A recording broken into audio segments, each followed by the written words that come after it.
Hello, everyone. I hope you can hear me okay. Um, Welcome to tonight's edition, if I can call it that, of Wharfdale Naturalists. Um, we are having tonight, I think, our final webinar of the current winter season.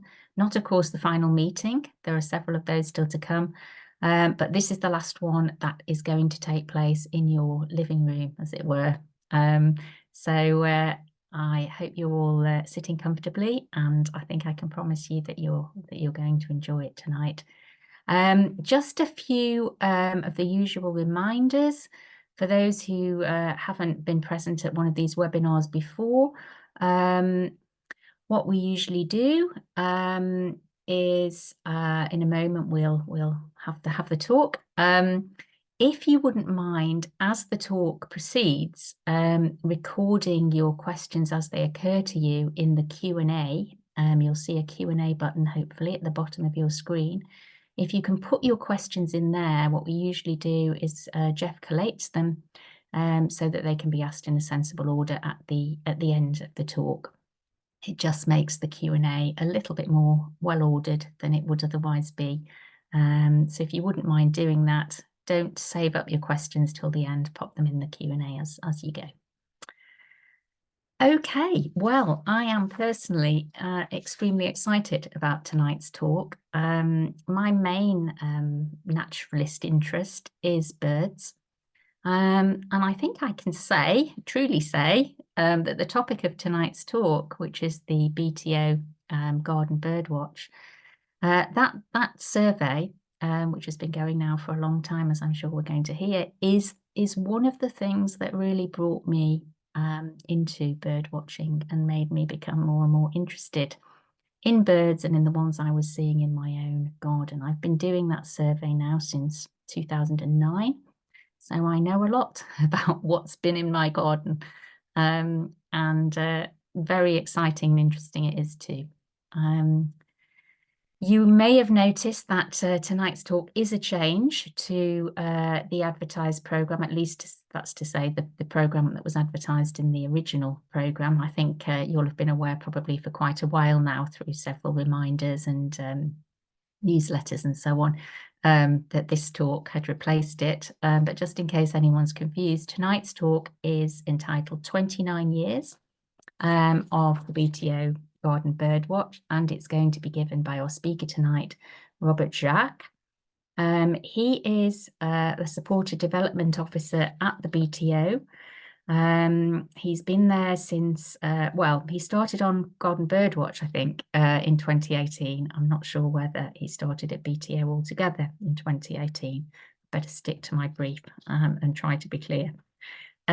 He's a regular contributor to Bird Table, which if you do the Garden BirdWatch, you will probably receive. It's a magazine, I think, that comes along with it. I certainly receive it. Very interesting it usually is as well. He reviews quarterly BTO data, and he also manages the Garden BirdWatch Ambassador Programme. Before that, Robert worked for various universities as a field officer, lab assistant, working on various projects involving birds in various ways, nesting birds and so on, upland bird surveying. So he's very well qualified indeed to talk to us tonight about the BTO Garden BirdWatch. Robert, over to you. Very much. That was one of the most thorough intros I've ever had. Yes, you're quite. I've been at the BTO for 5 years now. I probably should have been more clear in my email. I will share my screen. That'll be a great start to this, won't it? I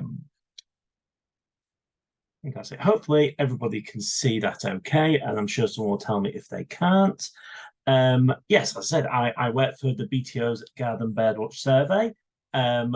I'm imagining, as a Natural History Society, many of you are already familiar with the BTO and what we do, but just in case there's people who aren't, I always like to describe us as whenever you hear about how birds are doing in the UK, whether it is doing very well or doing very poorly, it is often because of one of our surveys. And the BTO, British Trust for Ornithology, manages surveys looking at garden birds, as I'm here to talk about tonight, but also wetland bird surveys, breeding bird surveys. We manage a large amount of the ringing that goes on within the UK, nest record scheme, lots of other different surveys. So if anyone who's a dedicated bird watcher, more than likely has heard of us, but just in case you aren't. And yes, I will get us going if I can actually get the slicer change. One moment. There we go. So what is Garden BirdWatch? Normally, I like to ask people who is familiar with the RSPB Garden BirdWatch, and normally the vast majority of people are, and then it's normally a slightly fewer people are familiar with the BTO's Garden BirdWatch. And in many ways, we are similar. We ask people to count the birds that come into their gardens, and we use a very similar methodology where people send us the maximum count of a species they see at any one time. But unlike the RSPB's Big Garden BirdWatch, we run throughout the year. So we are asking people to record birds every week. And we have been doing this since 1995, as you can see on the screen. We're coming up close to our 30th year. We have around 22,000 people signed up at the moment. We get a huge amount of submission because we're taking weekly data from people. We have a huge knowledge about the birds that come in and out of people's gardens. We were a paid survey. People pay to take part in this for the vast majority of our running time. But in April 2020, with lockdowns and people less able to afford taking part in these schemes, and we didn't want people to lose data. And also, people spend a lot more time in their gardens with their garden wildlife. We launched Garden BirdWatch Free. That was very successful. We had lots of people taking part. We raised quite a bit of money for the scheme. We don't just collect data on birds as well. We ask people to let us know what landscape they have in their garden. How big is it? What features are nearby? Do they have trees? Do they have bushes? Do they have ponds? And we also ask people to record a select number of other species. So we're looking at things like butterflies, mammals, reptiles and amphibians, and a few other bits and bobs. But I'll talk a little bit more about that later on. We fortunately with so many people taking part, cover a very large part of the UK. This is looking at a map of where people have recorded robins, and as one of our most widely recorded birds, it gives a really good indication of where people are taking part in the survey. There's very few gardens. I think it is around 99.7% of gardens will record a robin within a year. And as you can see, we've got really good coverage throughout England, Wales and Scotland, on those more upland areas where there's few people. Unsurprisingly, we have few people taking part. We've got some good coverage all around, and people even taking part in Ireland, in the Isle of Man, on the Channel Islands, far north of Shetland. So we have a really good understanding of what's coming and going from people's gardens. And because we've been doing it for so long and so many people taking part, we've amassed some incredibly large numbers. I won't reel through everything you can see on the screen here, but some of these numbers are slightly out of date as well, so most of them will be bigger by now.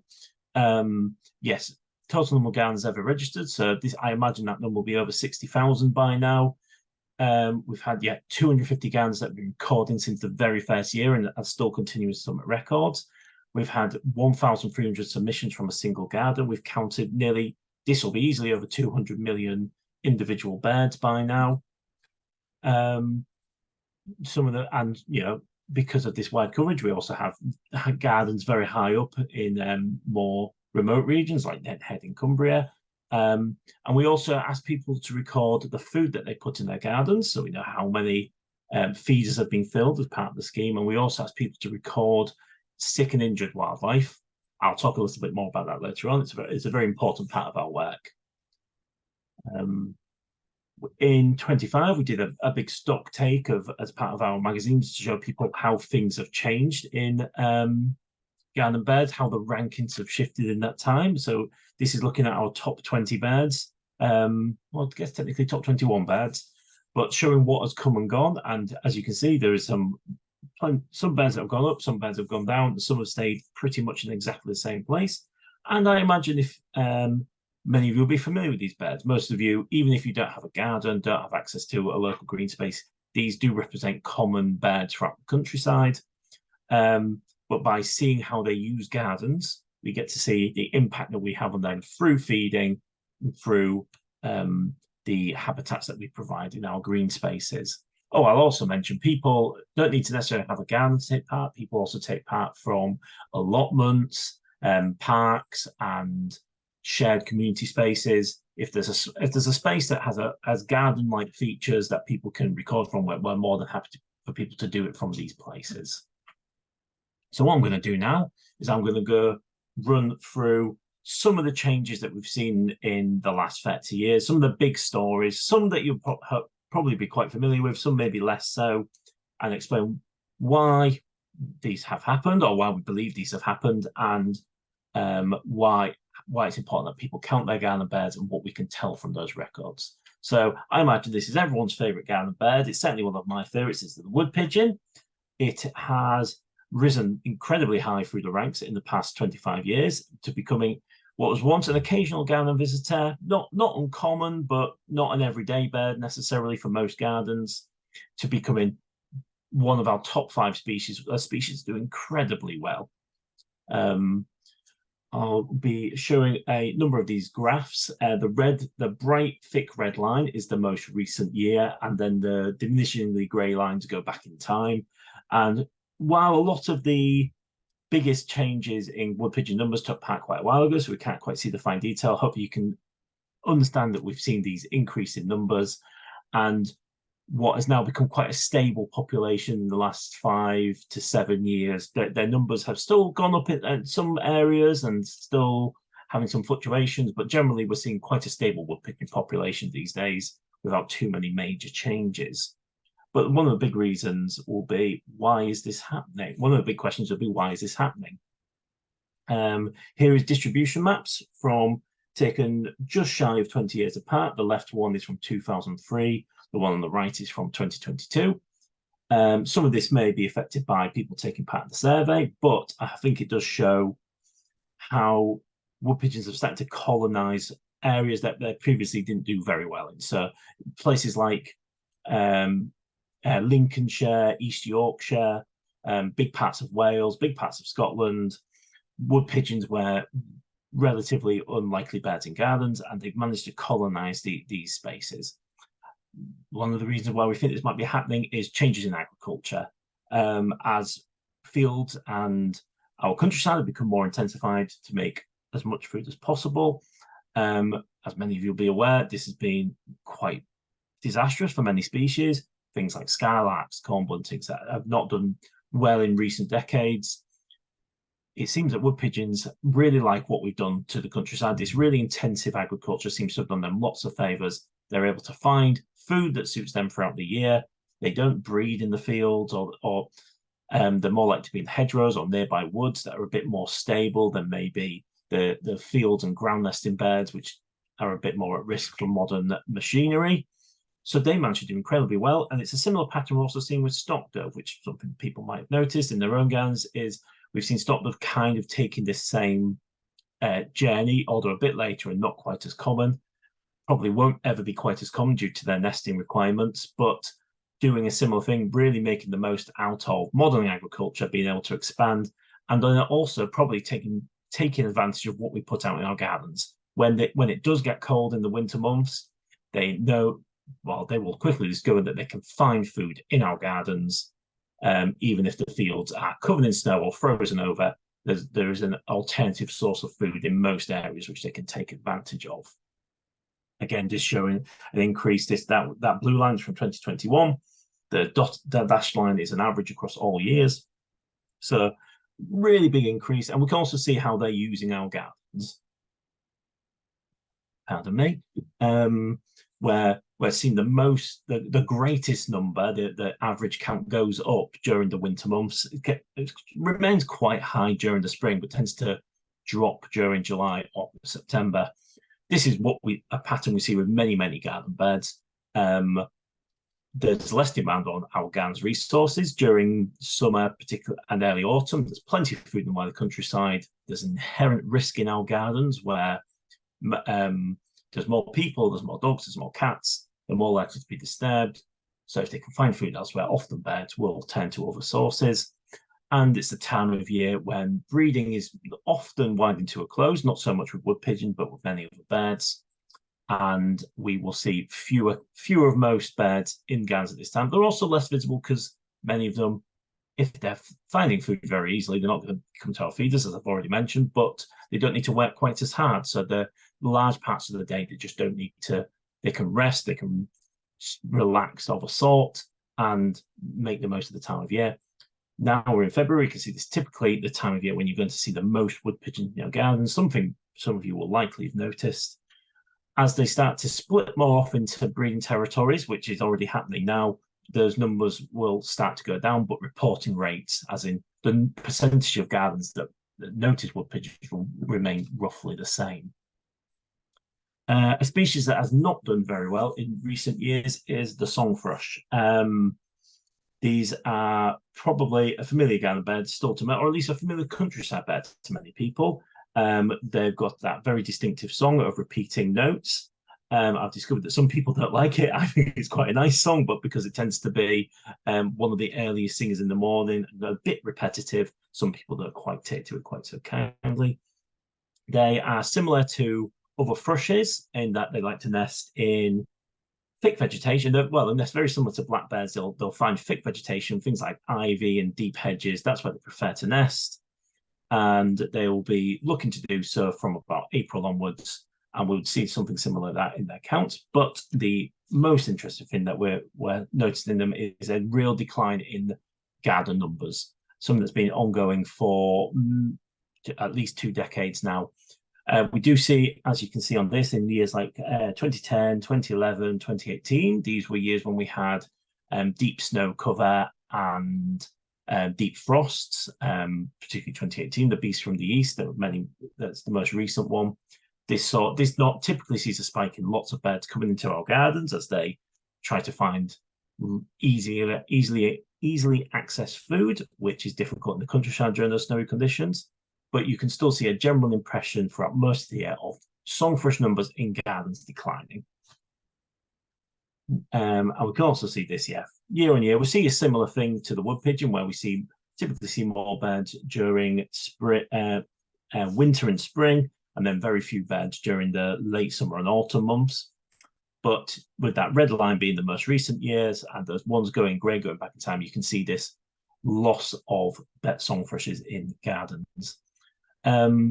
There's no concrete reason for why this might be happening, nothing that has been clearly stated and we fully understand.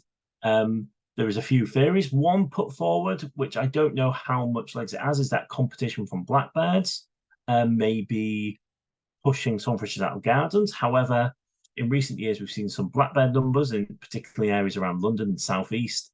They've began to decline. Probably due to a disease called the Zoo2 virus, but I won't be talking about that too much today. And in those areas, we haven't seen song thrush numbers come back, so it's unlikely that blackbirds are the source of that.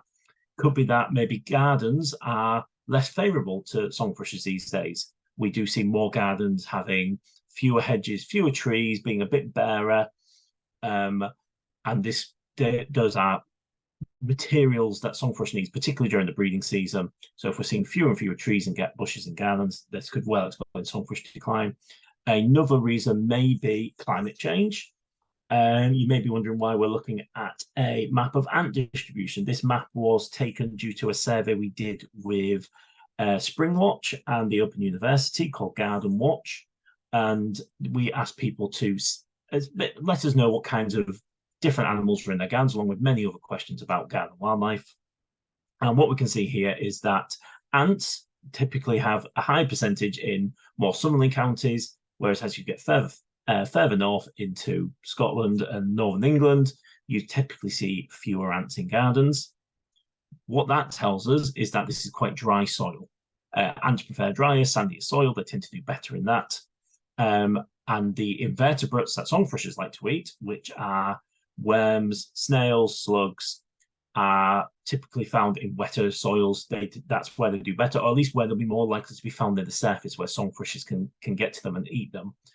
As we see climate change happen, we see dry soils, it could be that song thrushes finding fewer fewer food items, particularly to feed their young, and we're going to see fewer songthrushes. We do see that the decline in songthrush numbers does seem to be greater in gardens than the wider countryside, although there has been a decline there as well.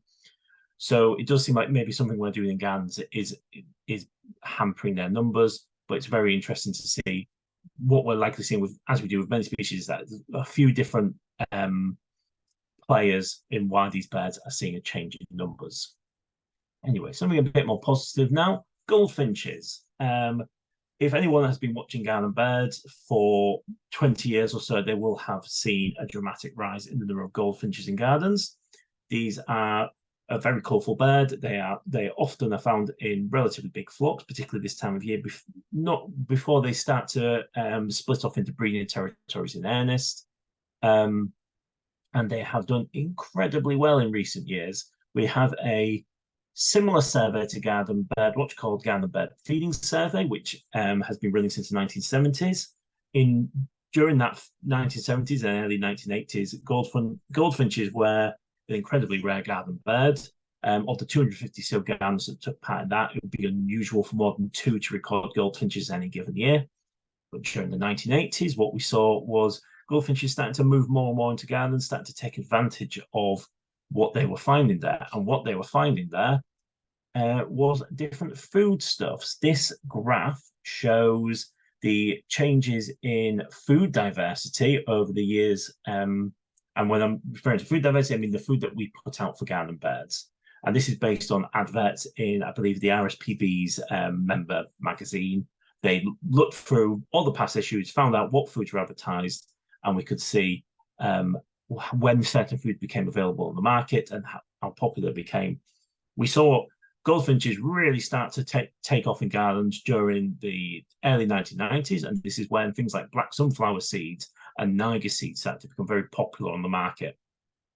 It seems that these small seeds that are similar to the thistles and teasels that you'll often see goldfinches feeding on in the wild were ideal for them and allowed them to move into gardens.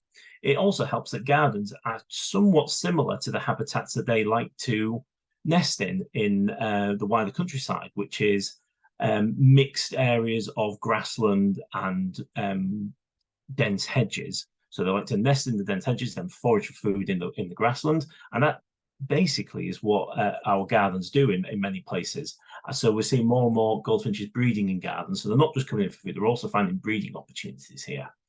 But it does show how the effect that we can have as our ability to buy different foods as come in, we've able to see a change in the birds that come into our gardens. And I'll talk a little bit more about that with some other species too. This is a graph showing the species that became more common in gardens as we increased food. And so you see that many species in the red have increased.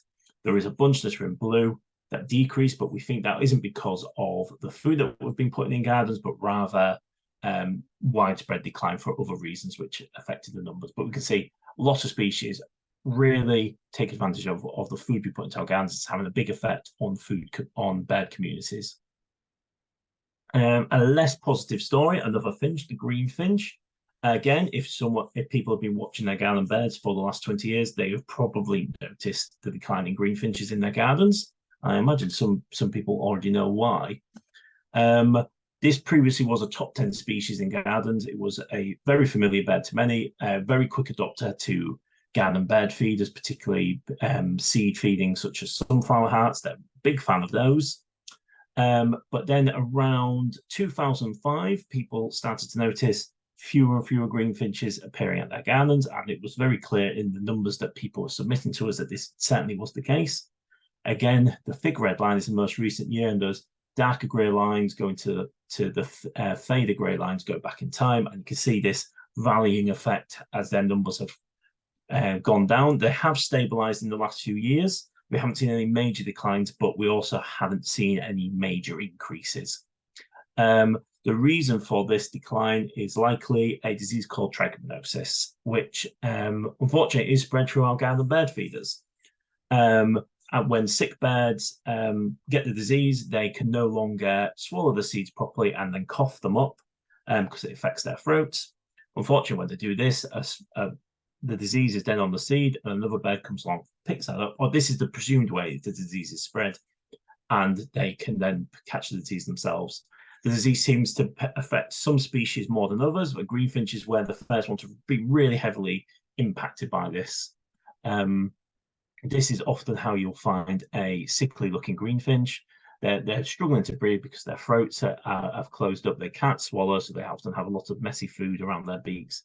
They're fluffed up, which is often a sign of ill birds. It's not a very nice sight, but it's worth bearing in mind, because to be able to recognize this means that then you can report this to us. We're also starting to see this same decline in chaffinches. It began a little bit later. I believe it was early 2010s when chaffinch numbers started to show a similar decline. We started to see sick birds.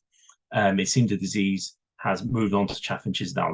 They're being quite heavily affected, and we're seeing a decline. Again, the dashed line here is the average across all years, and the blue line is 2021. Unfortunately, those numbers have continued to decline in the last couple of years, so that number is even lower now. There's a whole range of diseases that do affect our garden birds. This one, Fringilla papillomavirus, I actually said it right that time, is quite a common one. If you're getting chaffinches in your garden or goldfinches, it's a pretty good chance that you've seen this on birds. It's thought that while it looks very uncomfortable, it probably is quite uncomfortable, it very rarely has a overly detrimental effect on finch species. It's caused by either a mite or a virus, if my memory serves me correct. And it creates these large growths. As I said, they do look quite uncomfortable, but often the bird is still able to get around, still able to eat okay, and it doesn't seem to have too negative effect on their lives, unlike the trichomoniasis that I just mentioned. But we still need people to report these kind of diseases, because if something changes, if we're starting to see different declines happening in birds, we need to know why, and disease might be that thing. So recording these things that may seem somewhat trivial can be really important information. Another dramatic looking one is avian pox, and if memory serves me correctly, this is spread through mosquito bites. But as we bring birds together at our feeders, it may be that this disease has an easier source of transmission as birds come together. Seems to affect great tits and dunnocks most commonly, and it causes these large, quite striking growths on the birds. It can appear anywhere on the body, but they're often most obvious when they're on the head. This can be fatal, but we also know that there are instances where birds do recover from this due to ringed birds that will be caught one year with one of these large growths on them, released, and then the next year they're caught again, and the growth has gone away, sometimes just with a small bald patch remaining. So not ideal, but again, we need people to let us know about these diseases so we can better understand how they're spreading and how we might be able to help alleviate birds, particularly if we might be causing this decline. Because of our interest in diseases and their effect on garden birds and other wildlife, we have worked together with RSPB, Frog Life, and the vets at the Zoological Society of London on a scheme called Garden Wildlife Health. If you take part in BTO's Garden BirdWatch already, you will be used to having messages come up when you submit your count asking you to let us know if you see any sick birds. But even if you don't take part in the survey, you can go onto that website. If you see frogs, birds, hedgehogs, and some other wildlife dead in your garden, do let us know. It can be really important information, especially as we're seeing new diseases around the UK. It can be a really good way to get the information quickly, and then we can hopefully take better preventative action going forward in the future. A more positive story, nuthatches. These have gone up six places in our rankings between 1995 and 2020. They are quite a charming bird, somewhat similarly coloured to some of the tits, and when they do arrive at your feeders, they're quite obviously different, though, with quite a bulky size and this kind of necklace, bullet-shaped, torpedo-shaped beak that are very striking birds. So if you do see them in your garden, normally only if you're fortunate to live close to oak woodlands do nuthatches make a regular appearance, but they can show up anywhere. And while not quite as dramatic as, say, the goldfinches we were talking about before, we have seen this steady increase in recording rates, the percentage of gardens reporting these birds week on week, which gives us has been continuous throughout the last 20 or so years, seems to have leveled out a bit in recent years. And what seems to be happening is rather than more gardens seeing more of these birds, what we're seeing is these birds spreading into new areas. As you can see from the map, which, I've cut that off there. I do believe that will be from 2003, this distribution map. You can see the vast majority of nuthatch records come from western areas in England and Wales, and dotted throughout East Anglia, and places like Lincolnshire, East Yorkshire, and Scotland have very few nuthatch records. And then if we look to the right, which would be 2022, if memory serves me correctly, we can see that more birds, more nuthatches being recorded throughout East Anglia, a greater distribution, even into East Yorkshire and Lincolnshire, where there's very few woodlands. They're starting to be more common, and moving into Scotland, which is the most obvious one. And also Ireland. I can't remember the status of nuthatch in Ireland, so I won't talk about that now. But this is most likely a combination of two things, which is climate change and food provisioning. As winters have got warmer, they're better able to survive further north, so being able to make that push.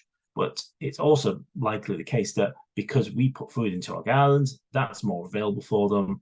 They have a better chance of surviving winters further north. So these areas in Scotland will quite often be places where they can also get provision food in gardens. They will be found in more wild areas as well.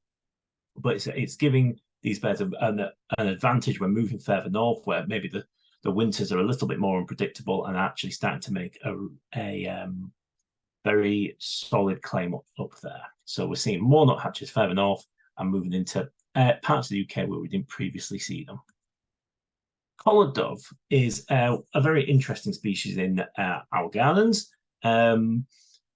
They previously were not a breeding species within the UK until early 1950s, when they first started to appear in East Anglia, and then within 2 years they had begun to breed. I'll go to that in a second. So, and this was a trend seen throughout Europe. They previously found mainly in Southeast Europe, and there are species that historically was in more arid regions, and that seems to be where they do quite well. But they found urban environments, towns, cities, villages to actually be a lot to their liking. You will find them also away from those places, but you typically find collared doves closer to people than not.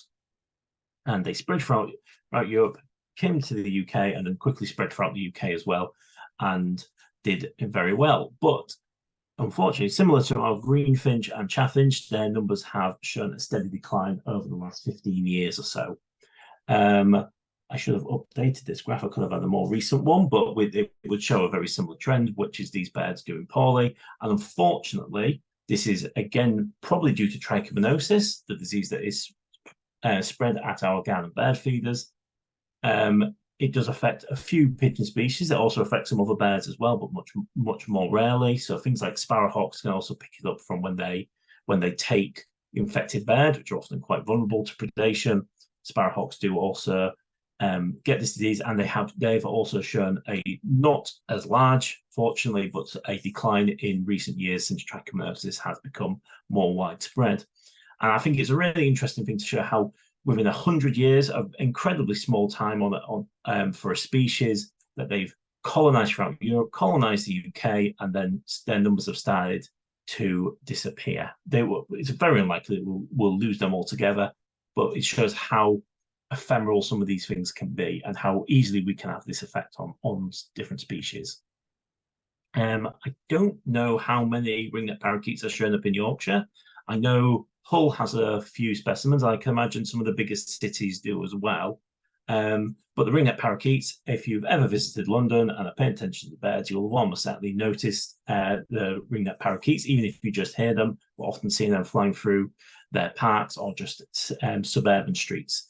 They are a very storied species in the UK, with lots of rumours about why they're here in the first place. Some people claim that they descended from Jimi Hendrix's birds, which he released. Some people have said they were escaped from the set of The African Queen.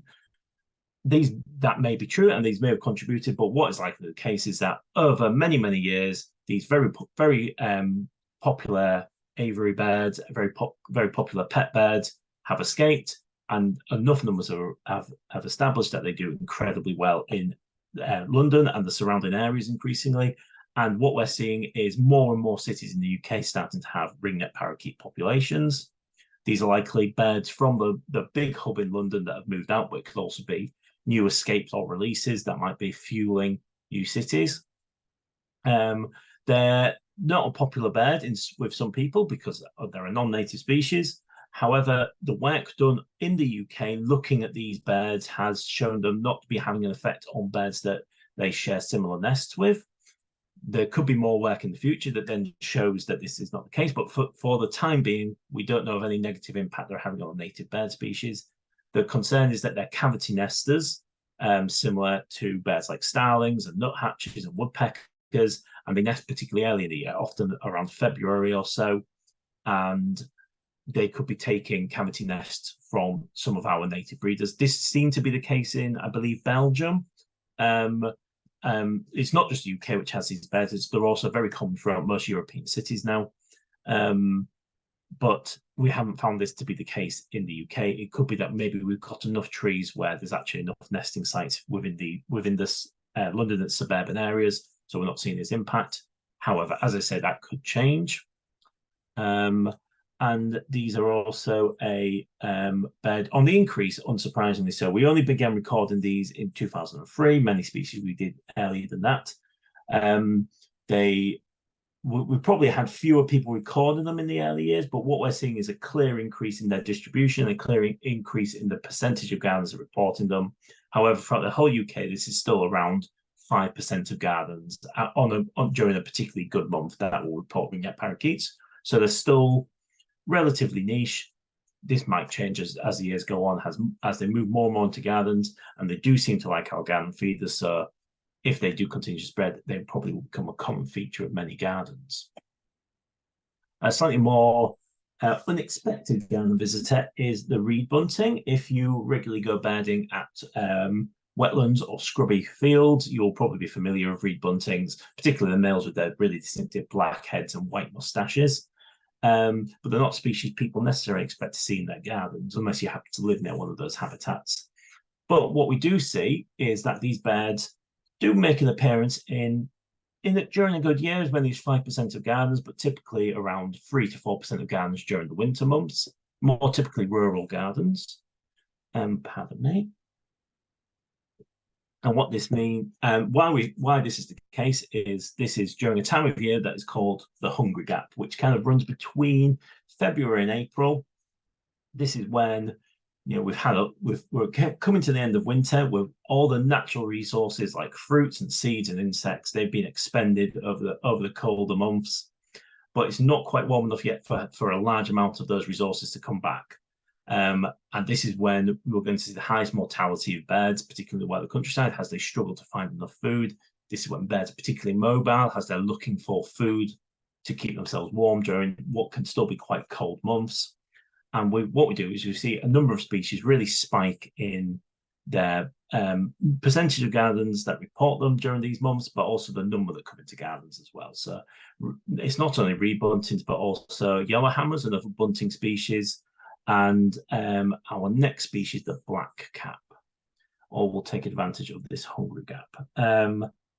Yes, so black caps have become another species which has become increasingly common in gardens in recent years, but for very, very interesting reasons. It's not quite a simple thing of habitat change or habitat change, which we see with many species. What we're seeing is a species that was historically, or still is, a migrant, a bird that arrives in April, very loud singer, especially if you go into any woodlands, you're more than likely to encounter some blackcaps particularly in April when they're at their most vocal. We start to see this bird appearing more in gardens during the winter, and during the summer months, this population doesn't often visit gardens. You may hear the odd one passing through in the spring, but not very often. So why are we seeing more of these birds instead of traveling down to the Mediterranean, to North Africa, where they would normally spend the winter months, choosing to stick around? Here's again showing how this species is most common during the winter months in our gardens, particularly February, March, and April. Well, we wasn't quite sure why this was happening. So through a variety of studies, which involved colouring in beds, ringing beds, genetic work, and these geotags that were placed on a small number of beds, we started to understand that the population of blackcaps that were in the UK during the winter months were the same population that were breeding here during the summer. So the summer breeders, by and large, still go back down to the Mediterranean, where they'll spend the winter months. And the birds that were arriving during the colder seasons were German birds or Eastern European birds which had come over. And what seemed to be happening was some birds had got lost, but found that the UK was actually quite to their liking. We have a warmer climate than Eastern Europe does during the winter because of the Gulf Stream, and we also have a very passionate community of garden bird feeders. So people putting food out for birds, and this is something that blackcaps are able to take advantage of.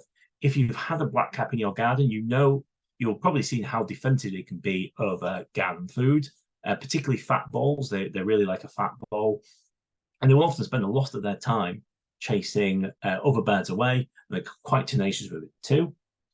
But as more and more work was done on these blackcaps who arrive in the UK, we also discovered they weren't just coming from Eastern Europe, they're coming from huge swathes of Europe. So we were having birds that spent their summer in the Mediterranean, where our population goes during the winter months, but instead these birds are traveling north to make use of garden bird feeders. We do see a greater percentage of gardens in the western parts of the UK. So Ireland, the southwest, Wales, they have very, very strong blackcap populations, but we do see them throughout the UK. I've seen them here in Norfolk during the last couple of months. And what we're likely to see over the next month or so is as these birds return to their breeding grounds in the rest of Europe, they will pass through the rest of England, stopping in many gardens to fuel up on the way. And this is a great time to be looking out for these birds as they pass through. So hopefully I have made a very strong argument for that what we do in our gardens and the presence of our gardens can have a really big impact on garden wildlife. It's a very important resource for a lot of wildlife. And if all the gardens were to stop feeding tomorrow, we would see a dramatic shift in the birds and what would be able to survive in the UK during our winter months. I imagine there's some people here that feed their garden birds, and it is something that we would like to keep an eye on what's happening. And as we've seen with trichomoniasis, we're seeing that there may be complications to our desire to feed birds, and maybe this is maybe in certain situations something we might not be or we shouldn't be doing. Sorry, I'm just falling over my words now. Just have a little drink and gather my thoughts. And there's other things that can happen when people feed their garden birds. They can attract unwanted species like rats and squirrels, which people are fond of having in their gardens, or some people are fond of having in their gardens. And neighbours can also be confrontational with people at the very least, sometimes unfortunately due to rats brought in by garden bird feeding. So what we try and do is give the best possible advice to people when they do decide to feed their garden birds. And what we really encourage is regular cleaning of garden bird feeders. There is a habit from some people of getting very, very long bird feeders that they fill with seed, and even if it's not being fed, even if it's not being eaten, it sits there for many, many weeks through all weathers, and this is probably not great for our garden bird population. We know peanuts, when they get wet, can produce particular toxins caused by fungus. This can be quite dangerous for birds, and it's not good for birds to be eating moldy, wet food. Some bird feeders, unfortunately, are very good at collecting moisture, and it's not great for the content, and they're not great for the birds. So what we encourage is only putting out enough food to last for a day, which admittedly for some people is easier than others, but we don't. What you don't want to see is lots of food sitting around going wet. So it's better for your wallets as well with the increasing prices. Putting out small amounts regular and often is going to be better for your garden bird population. We do see that with mixed seeds that are quite commonly bought in supermarkets, but anyway, you can buy seeds, you'll find mixed seeds. These can be particularly messy, as birds will pull out what they don't like to get to the morsels that they do. And as you can see in this picture, there's quite a lot of food on the ground. This is great for certain birds. Things like dunnocks and robins are more likely to feed on the ground. But it's also going to increase your chance of having rats and other animals maybe taking advantage of it that you don't want to attract to your garden. So if this is the problem, sticking to a single seed is in each feeder is probably for the best. You're going to see less of that detritus on the floor. Going back to the hygiene as well, it's not only for keep the quality of the food, but we also recommend cleaning at least once a week, but ideally every day, cleaning bird feeders to help stop the spread of disease, things like trichomoniasis. We want to see fewer birds catching that, and if we do have more people regularly cleaning their bird feeders, we think that this will have a good impact. And also better for the birds. You won't want to be eating off the same plate all week. Why would the birds want to do the same thing? So hopefully a few little points. If anyone has any questions about garden bird feeding, I'm more than happy to answer them. One of the easiest things to do, if you are hoping to attract more garden birds, is providing some kind of fresh water. If you've got the space, if you've got the time and the money, a pond is a great investment. You're going to attract a huge diversity of wildlife, not just birds, to a pond. We know hedgehogs, frogs, newts, insects are all going to flock in if there's a source of fresh water available. But some people don't have the space, some people don't have the time. That's completely fine. A little tray, little plastic tray, or the bottom for a plant pot that filled with a bit of fresh tap water in the morning, you'll probably find birds coming down, drinking from it, bathing in it, because having fresh water, particularly during this time of year where it can still be freezing over sometimes, is a massive advantage for birds. So a very easy thing we can do to provide for birds without too many risks involved. Just make sure it stays fresh as you do it. I mentioned briefly before the Garden Watch survey, which, as I said, was a joint project between ourselves, Spring Watch and Open University. And we asked people throughout the UK to let us know what features they have in the garden, what provisions they have. And it reached a huge audience. I believe about 50,000 people took part. And it was great to get information about some simple things that people do in their gardens to benefit wildlife. We know that 42% of participants left out leaf piles for wildlife. And it's a really simple thing to do. And often it means you don't have to do any work. If you've got a tree that sheds its leaves in the autumn, make sure there's some of these left behind. And if you're curious like me, and you start flipping over those leaves, you can see why it's really good for wildlife. Because not only does the nutrients from the leaves go back into the soil, it's great for worms. You'll find so many small invertebrates on the underside of these leaves, things like springtails and slugs and hoverfly larvae, and all kinds of different things that are living under there. And this is all food for things like hedgehogs, frogs, and birds. So having something like that somewhere for wildlife to accumulate is going to be great for wildlife higher up in the food chain. 30% of participants left grass to grow. I imagine some of you may already do this. Having areas of your lawn that are left to go wild. It doesn't have to be huge, shaggy. It can just be making sure flowers have a chance to come out and making sure there's somewhere where there's a few inches of grass will make a really big difference, because that will hold in the moisture, which is great for the insects. You'll have more flowers, which will bring in more pollinators.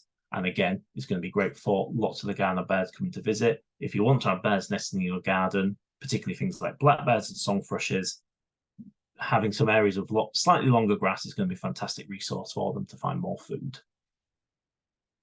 19% of participants helped hedgehogs. Hedgehogs are one of our most popular garden species, one that we've received lots of questions about. People are incredibly passionate about their garden hedgehogs. So I wasn't surprised by this number when it came out. It's increasingly become very popular. We see now you can buy food for hedgehogs even in some big name supermarkets. Again, these are a species that will take advantage of some of the things I've just mentioned, building ponds and having long grass and having leaf piles, which are places where they can look for food.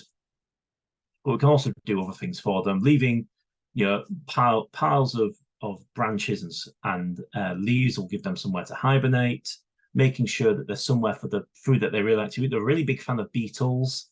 So creating habitat for those animals, stuff for them to shelter underneath is going to benefit your hedgehogs. We don't recommend putting out milk for them, which I think has fallen by the wayside. Not many people do that anymore, but probably still does happen in some areas, and it's not good for their stomachs. So we do not recommend putting out milk for them. However, some wet cat foods can be useful, and hedgehog foods that you can available in the supermarket. Well, I don't believe there's been any studies on them. If it was like an incredibly dry summer, something like that could actually be really beneficial. But so a tray of water will be popular, and making sure there's habitats for insects.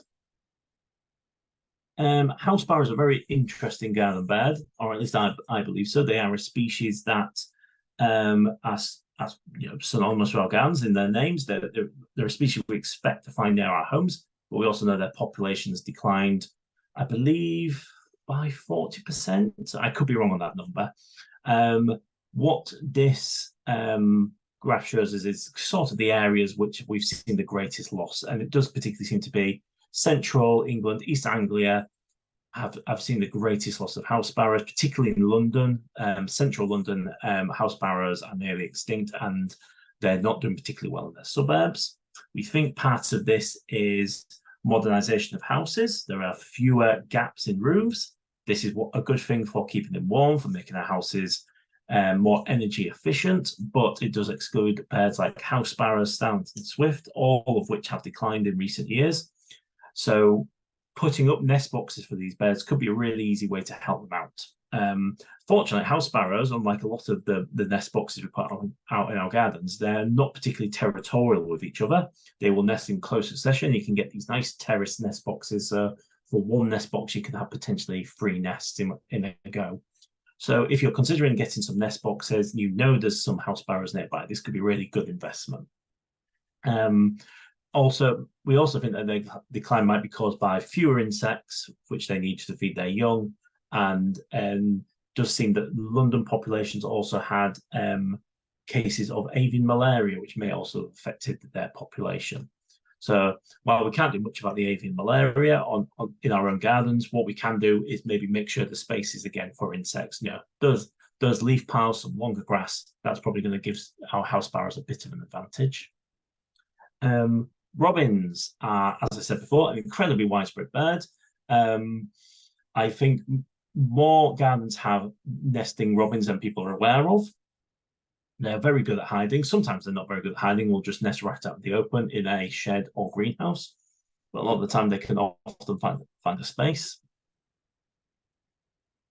But there are easy things we can do to encourage robins and other birds if we want to have more of them in our gardens. And I think one of the best things to do is make having spaces for ivy to grow, particularly mature ivy, when it gets nice and thick and starts to produce flowers. Ivy's wonderful for so many different kinds of wildlife. Birds love to nest in it, particularly blackbirds, robins, dunnocks, song thrushes. They'll all make use of ivy. It also provides habitat for insects during the winter months. So things like our butterflies will regularly hibernate within ivy. And then the flowers come out in the autumn. They're a fantastic last resource for hibernating insects. And then those fruit become food again for our birds. So it's a fantastic resource. If you have space for it and are able to encourage some ivy, I would generally encourage it. We've also got a few other smaller surveys on the side. We have one called BTO Garden BirdWatch, where people will submit their records of birds with unusually shaped beaks. This bird here has probably undergone some kind of trauma. It's flown into something and it's lost the top part of its beak. But they're not all caused by accident. Some of them seem to be something genetic or maybe disease. So this starling has grown this unusually long beak. It's something that we don't fully understand the cause of it. It does happen throughout a lot of the northern hemisphere. It seems to be certain species are affected more than others, but we do get some quite unusual species that, maybe not the most common garden bird, but they can show these fantastic abnormalities in their beak growth.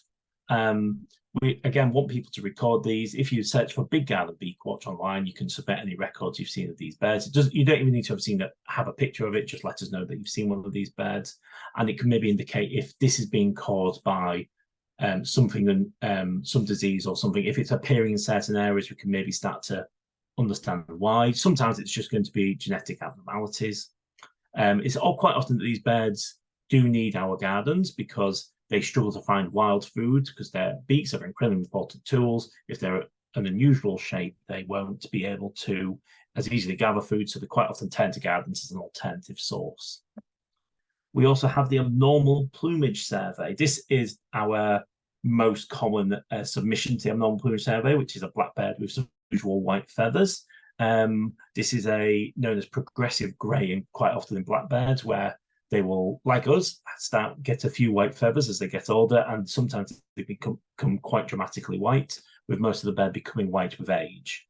But we do see what is known as leucism, where it's partial white feathers on the bird, or even I can't remember if this is full albinism actually, because sometimes you can lose the pink quality in the eye, but you can get these very very striking white birds that are white all over, and sometimes they can be very difficult birds to identify. I'm not able to hear your answer straight away, but I think it would be reasonable for anyone to guess this will be a robin or a dunnock, and if memory serves me correctly, this is indeed a dunnock. And you can tell that by the shape of the beak, size of the eye, and the length of the wings. But on any good day, I would struggle to identify that if it was put in front of me. We do see a wide variety of birds getting submitted with these unusual plumages. Sometimes they can be entirely black birds that would normally not be.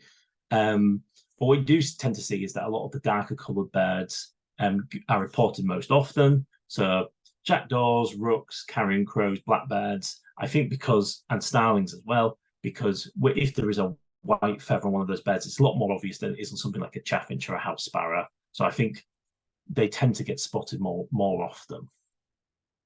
As I said right at the very beginning, we don't just look at birds, we also ask people to submit their counts for a variety of animals, and I'm just going to go through a few of the most interesting butterfly and moth stories we've had in recent years.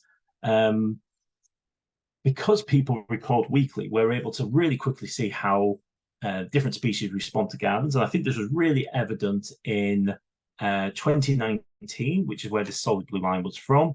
And if you look at February, typically we'd see around 1% of gardens recorded brimstones, which is this butterfly here, probably one that maybe some of you have been seen in the warm weather in the last week.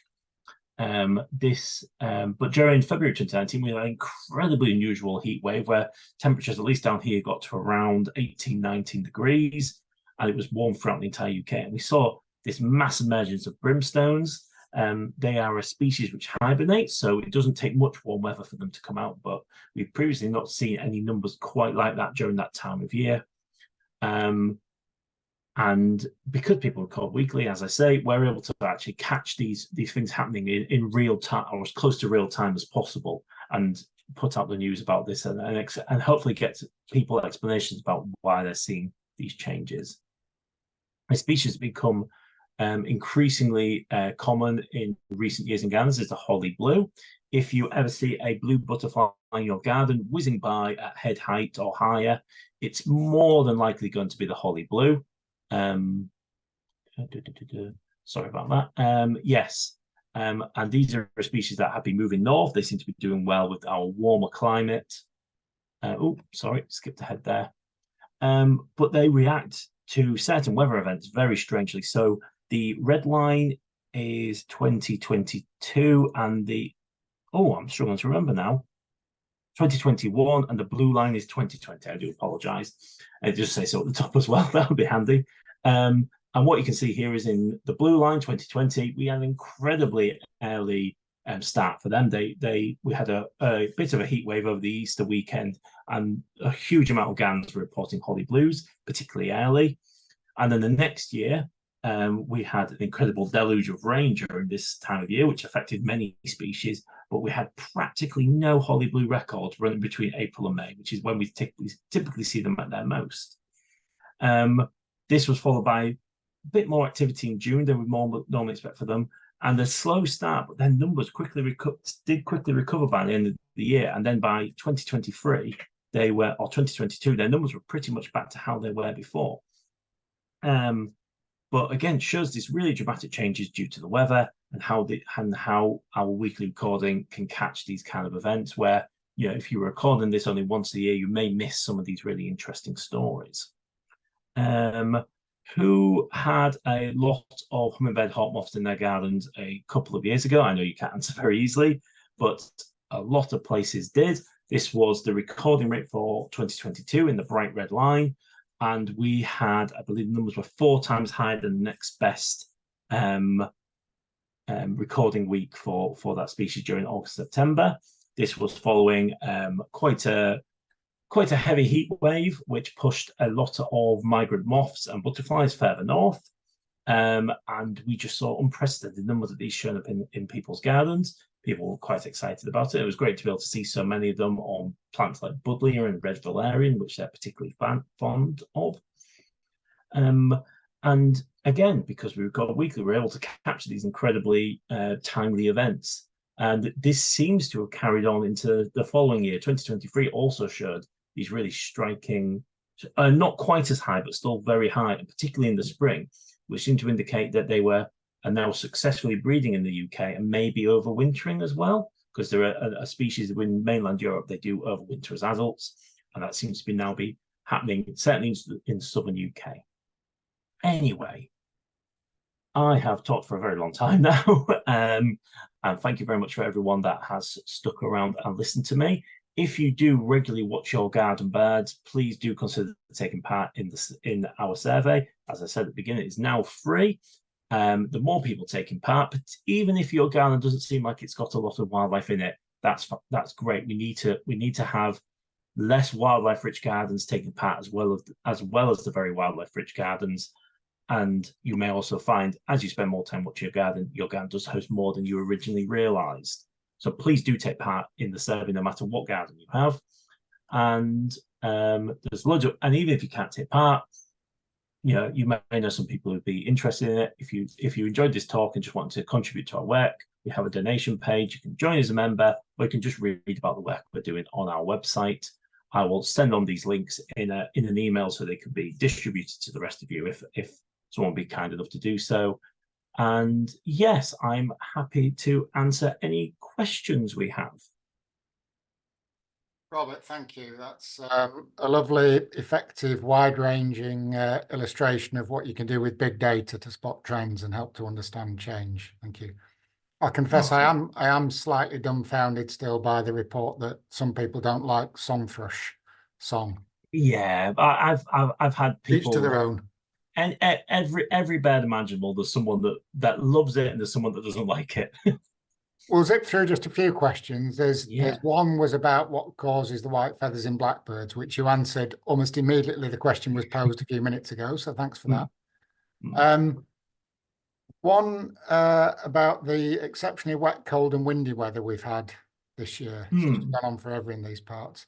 Yes. Would you expect that to be coming through? It's probably too early to have analysed data, but is there anecdotally evidence of effect of that on garden birds yet? Because it's been wet and windy, it's been very mild throughout most of the winter.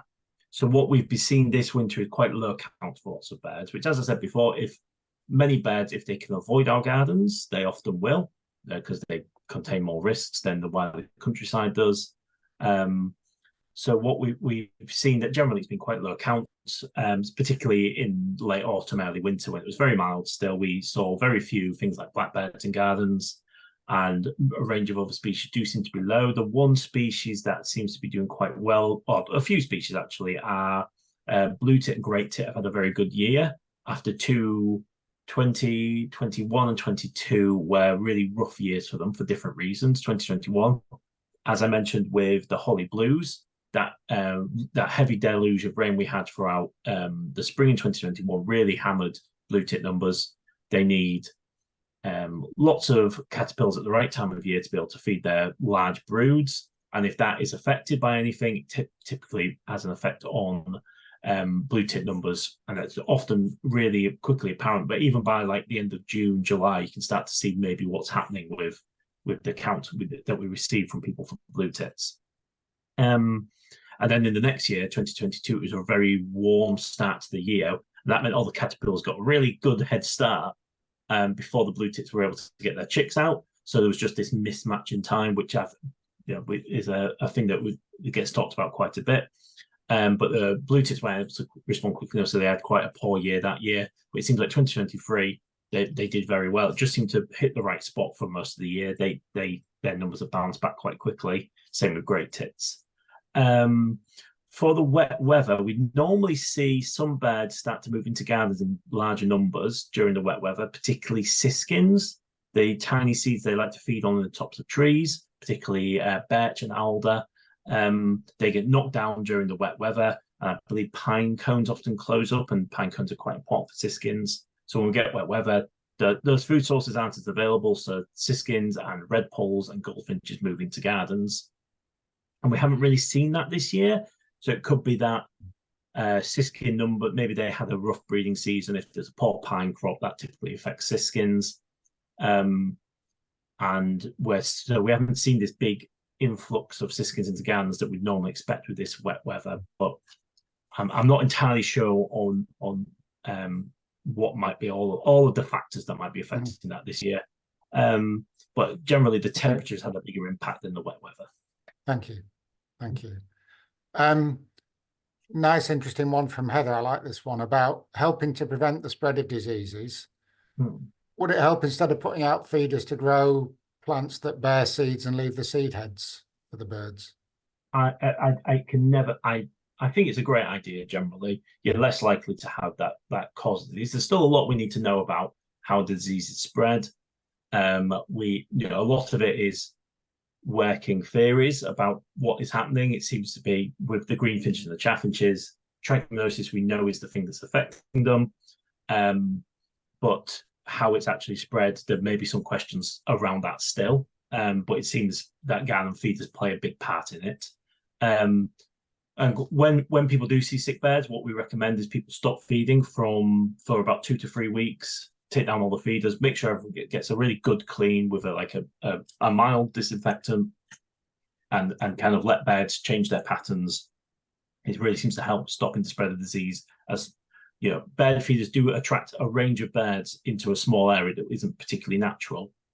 But having things like in your garden that they can eat instead is a great way to avoid that. It's cheaper in the long run because bird seed, as in most common bird foods, are a lot more expensive than they were 4 or 5 years ago. Why not invest in some plants? It might cost you more on the outset, but over time it's going to be great. More natural food for the birds and for other animals too. It is. I think the one caution I would make on that is we had loads of knapweed heads which we left in our garden, thinking the goldfinch would enjoy those through the winter.